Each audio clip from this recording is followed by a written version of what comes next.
પીપળે પાણી શું કામ રેડીએ છીએ, આવો જાણીએ. એક વખત શમશાનમાં મહર્ષિ દધીચીના અંતિમ સંસ્કાર થઈ રહ્યા છે. એમના પત્ની વિયોગમાં આંસુ સારે છે. આ વિયોગ એને સહન નથી થતો.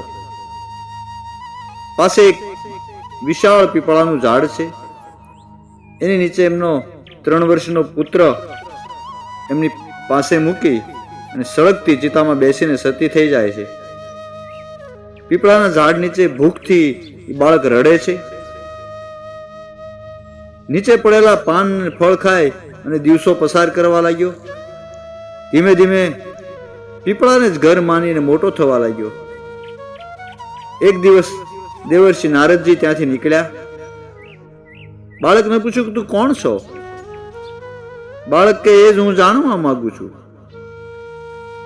નારદજી કે તારા પિતા કોણ છે?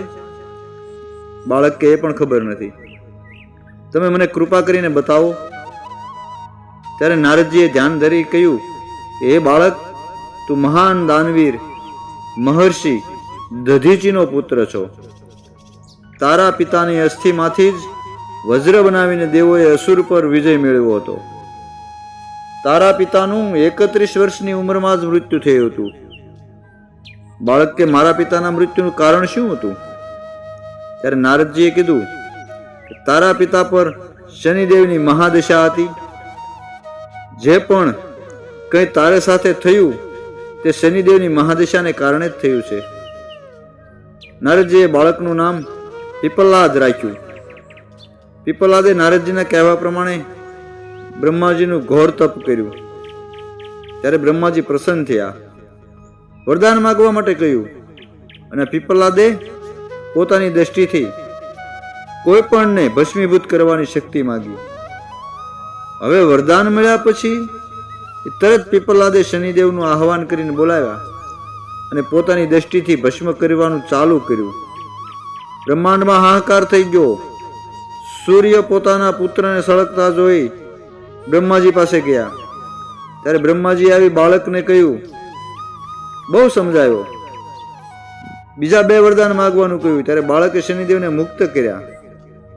પહેલું વરદાન માંગ્યું કે કોઈ પણ બાળકના જન્મ પછી 5 વર્ષ સુધી બાળકની કુંડળીમાં શનિ કોઈ પણ રીતે અસર ન કરવો જોઈએ, જેથી કરીને મારી જેમ બીજા દુઃખી ન થાય.